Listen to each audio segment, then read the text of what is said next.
Hello दोस्तों, मैं जयकांत सैनी स्वागत करता हूं आपके अपने चैनल बात IQ में। हम डिस्कस कर रहे हैं राजस्थान पत्रिका न्यूज़पेपर जयपुर एडिशन 20 अक्टूबर। तो बने रहिए इस वीडियो में साथ तक। There is lot to know and lot to discuss. तो आइए शुरू करते हैं आज का डिस्कशन। ये एक्चुअली मैं आज का डिस्कशन स्टार्ट करने से पहले कुछ चीज़ें आपको बताना चाहूँगा। 18 अक्टूबर का जो मैंने राजस्थान पत्रिका न्यूज़पेपर डिस्कशन किया था वहाँ पे, तो एक न्यूज़ आई थी ग्लोबल हंगर इंडेक्स को लेकर के। तो सबसे पहला प्रश्न है कि मैंने 18 अक्टूबर को बताया है, तो भारत की रैंक अभी ग्लोबल हंगर इंडेक्स में कौन सी आई है ये मेरे को बताइए। अब वहाँ पे जो ग्लोबल हंगर इंडेक्स जो निकाला गया था उसके लिए 4 पैरामीटर लिए गए थे: undernourishment, child mortality, wasted और स्टंटेड। तो ये 2 इंपॉर्टेंट पॉइंट हैं। वो अंडर नरिशमेंट आपको पता होगा और आप जान भी सकते हैं उसको, और चाइल्ड मोर्टेलिटी आप जानते ही हैं, 5 साल से कम बच्चे का जो उन्होंने पैरामीटर लिया था कितनी डेथ होती हैं। लेकिन यहाँ पर ये 2 इंपॉर्टेंट चीज़ निकल करके आती हैं, ये एग्जाम में पूछी जा सकती हैं आपसे। वेस्टेड और स्टंटेड का क्या मतलब होता है, तो ये आप देख सकते हैं। ये नॉर्मल हाइट है एज के अकॉर्डिंग, यहाँ पर ये बताया गया है इस क्षेत्र के माध्यम से नॉर्मल हाइट है। लेकिन वेस्टेड में क्या होता है, लो वेट फॉर हाइट, यानी कि उसकी हाइट के मुकाबले उसका वजन कम होता है। तो इसके लिए मैं आपको एक एग्जांपल देना चाहूँगा, तारक मेहता का उल्टा चश्मा। वहाँ पर एक एक्टर हैं, इनका नाम है श्याम पाठक जी। तो ये आप देख सकते हैं कहीं ना कहीं उसी प्रकार से इनकी पर्सनैलिटी है जो वेस्टेड को दर्शाती है। तो ये है श्याम पाठक जी हैं, तारक मेहता का उल्टा चश्मा आपने देखा भी होगा इनको। तो आप यहाँ से याद रखिएगा, कोलेट कर लीजिएगा कि वेस्टेड का मतलब है ये पर्सनैलिटी कि हाइट के मुकाबले इनका वेट कम है।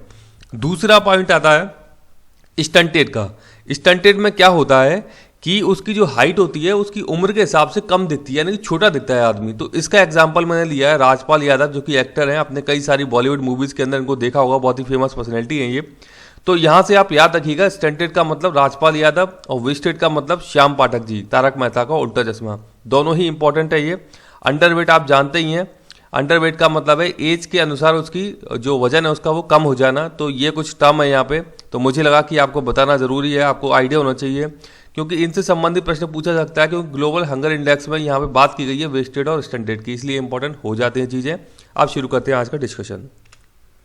पेज नंबर में बात की जा रही है सिटीजनशिप अमेंडमेंट एक्ट को लागू करने की बात की जा रही है। JP नड्डा जी बीजेपी के अध्यक्ष ये बात कर रहे हैं कि हम CA को जल्दी ही लागू करेंगे। तो एक नज़र डाल लेते हैं CA के ऊपर। सिटीजनशिप अमेंडमेंट एक्ट CAA जो आया है, तो उसके संबंध में ये पूरा का पूरा चर्चा यहाँ हो रही है। तो सिटीजनशिप एक्ट है 1955 का भारत में। इसके तहत 5 प्रकार से नागरिकता दी जाती है, मैं अभी बताऊंगा अभी आपको आगे। तो यहाँ पे हाल ही में इसमें संशोधन किया गया है 2019 में, जिसका कई एरियाज के अंदर विरोध देखा गया भारत के अंदर। अब सिटीजनशिप को लेकर के संविधान में क्या प्रोविजन है, तो अनुच्छेद 5 से लेकर 11 तक सिटीजनशिप से संबंधित प्रावधान है, जो कि संविधान का भाग 2 के अंदर आता है। 5 से लेकर 11 तक अनुच्छेद, ये आपको पता होना चाहिए। सिटीजनशिप प्राप्त करने के 5 तरीके हैं भारत में, वो क्या हैं? जन्म के आधार पर, वंश के आधार पर, रजिस्ट्रेशन के द्वारा। रजिस्ट्रेशन में अभी 5 साल हो गया है, मतलब 5 साल आपको रहते हुए होना चाहिए वहाँ पे। रजिस्ट्रेशन जब करते हो तो आपको 5 साल वहाँ पे रहते हुए होना चाहिए, तो आप रजिस्ट्रेशन के द्वारा ये सिटीजनशिप प्राप्त कर सकते हो। इसके अलावा क्षेत्र समाविष्टि, ये बहुत ही इंपॉर्टेंट है। आपको पता होगा सिक्किम जो राज्य है भारत का, वो 22वां राज्य। 1975 के अंदर सिक्किम 22वां राज्य बना था, जिसके लिए 35वां और 36वां संविधान संशोधन किया गया था।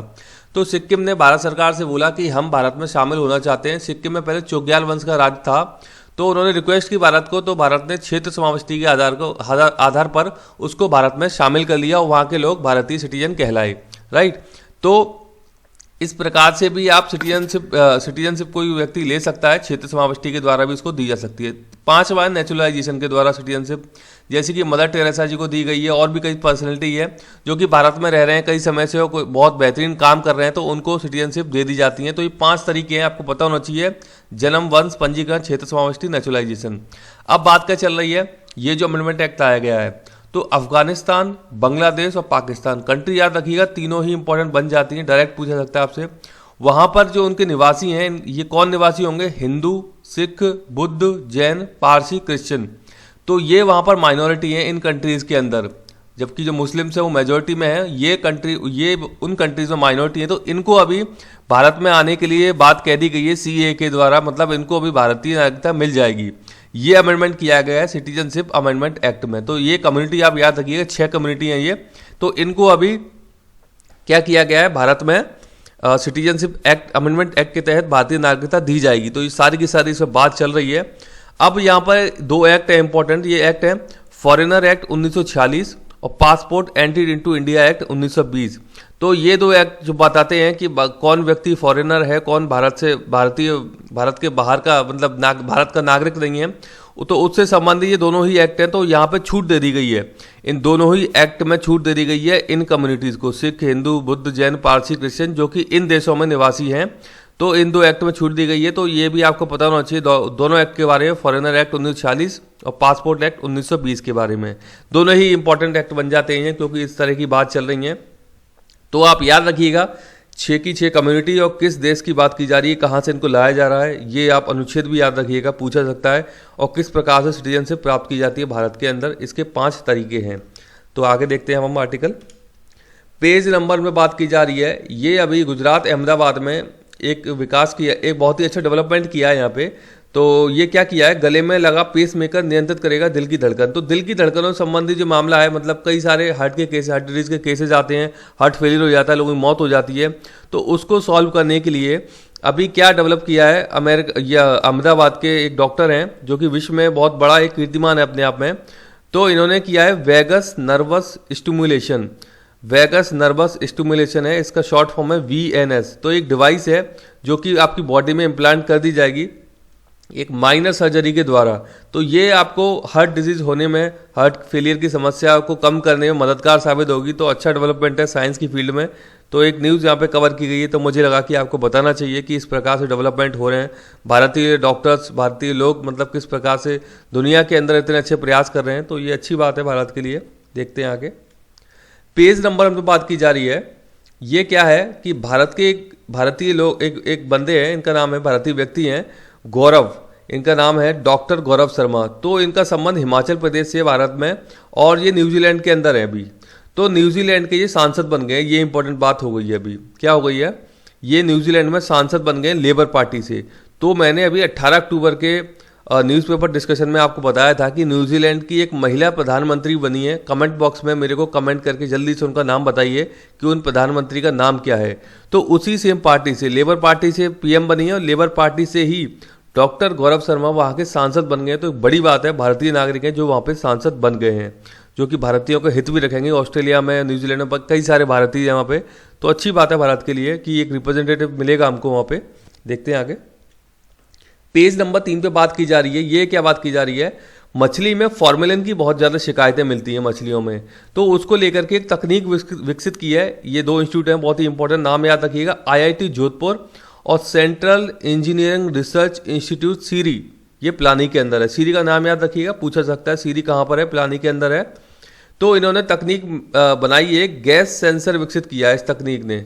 मतलब ये जो तकनीक विकसित की है इन्होंने, गैस सेंसर विकसित किया है। इसमें क्या करेंगे ये लोग, मछलियों में ये पता करेंगे इस सेंसर तकनीक के द्वारा कि उनमें फॉर्मेलिन का कंटेंट है या नहीं है। 30 सेकंड में ये आपको रिजल्ट देगी, ये जो तकनीक इन्होंने विकसित की है। अब फॉर्मेलिन क्या मामला है इसका, तो फॉर्मेलिन मछलियों में लगाया जाता है, जो मछलियों का लोग ट्रेड करते हैं, जो उनको व्यापार करते हैं, बेचते हैं, सेल करते हैं। तो परिरक्षक के तौर पर काम करता है फॉर्मेलिन, यानी कि मछलियों को खराब होने से बचाने के लिए फॉर्मेलिन का इस्तेमाल किया जाता है। लेकिन ये फॉर्मेलिन ह्यूमन हेल्थ पे बहुत ही नेगेटिव इम्पैक्ट डालता है, क्योंकि कई सारे लोग मछलियों का सेवन करते हैं। तो ह्यूमन हेल्थ पे बहुत ही नेगेटिव इम्पैक्ट डालता है फॉर्मेलिन। तो इसको डील करने के लिए ये तकनीक विकसित की है, गैस सेंसर तकनीक, जो कि 30 सेकंड में बताएगी कि इस मछली में, पर्टिकुलर मछली में फॉर्मेलिन की कंटेंट, उसकी मात्रा है कि नहीं है। तो अच्छी उपलब्धि है जो कि राजस्थान के 2 इंस्टीट्यूट ने मिलकर के बनाई है। बहुत ही अच्छी बात है राजस्थान के लिए। तो यहाँ पे इसकी न्यूज़ आई है। पेज नंबर 3 पे बात की जा रही है, ये एक न्यूज़ कवर की गई, नेफेड ने मूंगफली खरीद से झाड़ा पल्ला। ये बीकानेर संबंधी न्यूज़ है। बीकानेर में काफ़ी अच्छी मूंगफली होती है। बीकानेर में मूंगफली तो होती है, लेकिन मेरा आपसे प्रश्न है, बीकानेर में कौन सी मिट्टी है जो फेमस है मूंगफली उत्पादन के लिए? मेरे को कमेंट बॉक्स में कमेंट करके नाम बताइए, किस प्रकार की मिट्टी है, क्या रंग है उसका। कई बार एग्जाम में प्रश्न पूछा गया है। अब हम देख लेते हैं नेफेड क्या है। तो नेफेड है national agricultural cooperative marketing federation of India. NAFED ये 1958 में इसको बनाया गया था। दूसरा आपने नाम सुना होगा FCI का, फूड कॉर्पोरेशन ऑफ इंडिया। ये भी आपने पॉपुलरली नाम सुना होगा, लेकिन नेफेड आपने कम नाम सुना होगा। तो नेफेड क्या करता है, नेफेड का काम है प्रमोशन करने का, आपसे जो आपकी जो उत्पाद है उनको खरीद करने का, प्रोसेसिंग करने का। तो ये सारे के सारे काम कौन करता है, नेफेड करता है। मार्केटिंग करने का काम करता है नेफेड।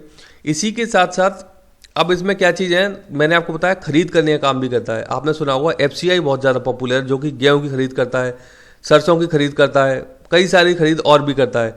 तो नाफेड जो है वो ऑयल सीड, पल्सेज और कोपरा की खरीद करता है एमएसपी मूल्य पर, जो गवर्नमेंट निर्धारित करती है एमएसपी मूल्य पर खरीदता है।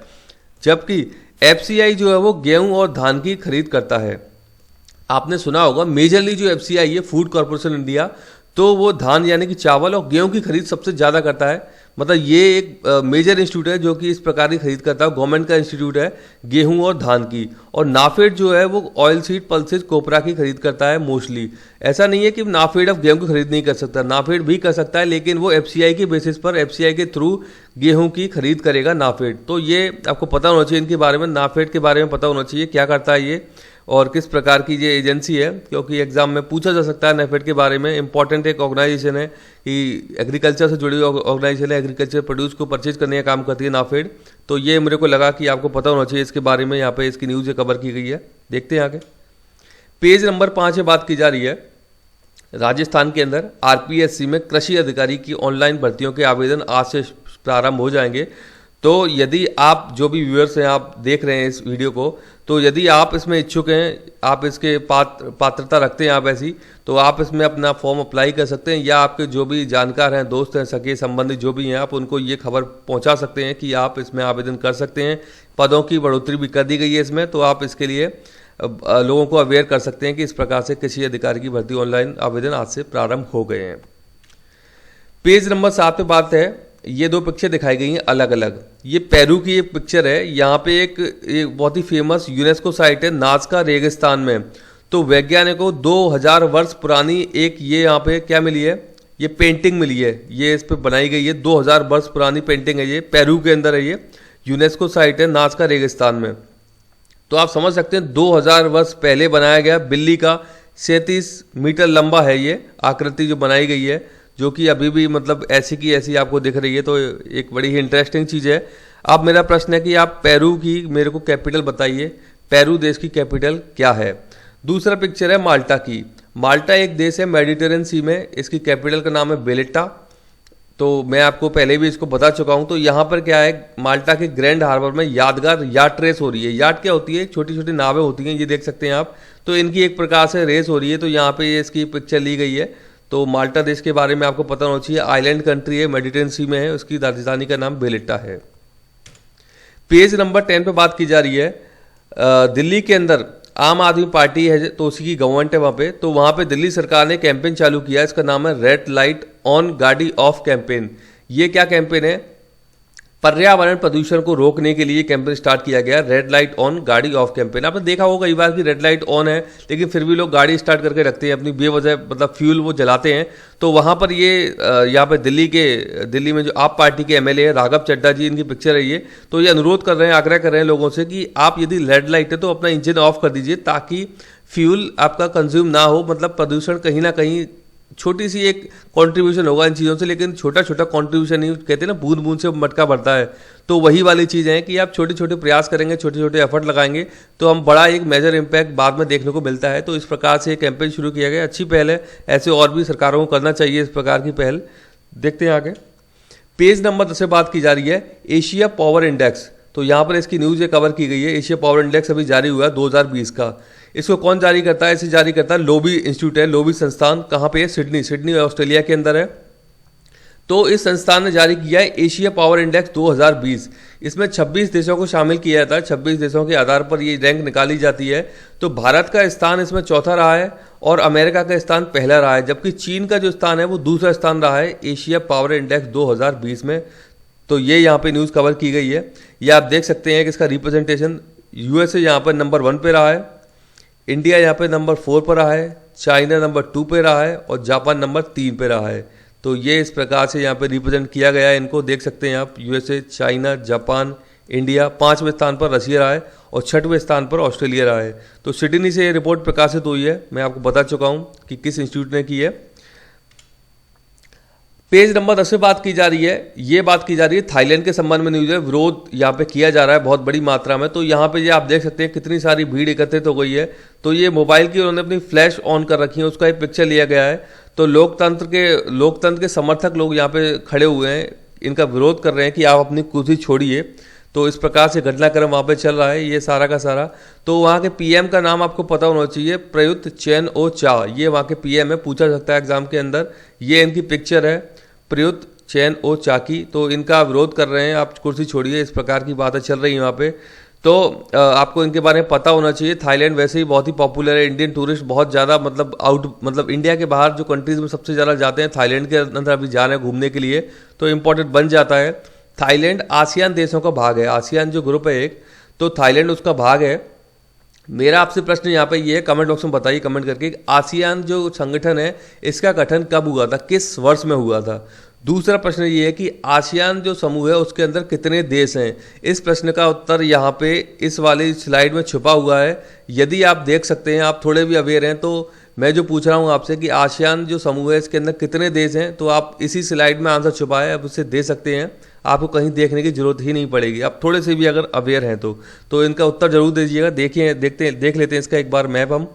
तो ये आप देख सकते हैं यहाँ पे थाईलैंड को ज्वाइन करने वाली कंट्री है, इसके बॉर्डर जो शेयर करती हैं लाओस एक लैंडलॉक कंट्री है, मैं आपको कई बार बता चुका हूँ। कंबोडिया, साउथ में मलेशिया इसको बॉर्डर शेयर करती है, और यहाँ पे हो जाता है म्यांमार यानी कि Burma, right. Gulf of Thailand यहाँ पर है इसके, थाईलैंड के साउथ में। अंडमान सी यहाँ पर है इसके, ये आप बोल सकते हैं साउथ वेस्ट में। और बे ऑफ बंगाल यहाँ हो जाता है, ये इंडिया के रेफरेंस में आप थाईलैंड देख सकते हैं। यहाँ पे हमारी नॉर्थ ईस्ट कंट्रीज हो जाती हैं सारी की सारी। इंडिया के ईस्ट में बे ऑफ बंगाल है, वेस्ट में अंडमान सी है, ये आपको पता होना चाहिए इसके बारे में। ये बेसिक आइडिया आपको होना चाहिए इंडिया के लोकेशन के बारे में। सारे के सारे 9 राज्य इंडिया के, जो कि तटीय राज्य इनको बोला जाता है, जिनकी सीमाएं जो हैं समुद्र से लगती हैं, इनको तटीय राज्य बोला जाता है। तो आई होप कि आपको वीडियो मैप के थ्रू चीज़ें समझ में आई होंगी और वीडियो अच्छा लगा होगा। वीडियो अच्छा लगा है तो जरा से लाइक करें, शेयर करें, सब्सक्राइब करें, ताकि और भी लोग इस प्रकार की वीडियोज़ का फ़ायदा उठा सकें। और यदि आप कुछ सुझाव मुझे देना चाहते हैं तो कमेंट बॉक्स में भेज सकते हैं। इसी के साथ धन्यवाद।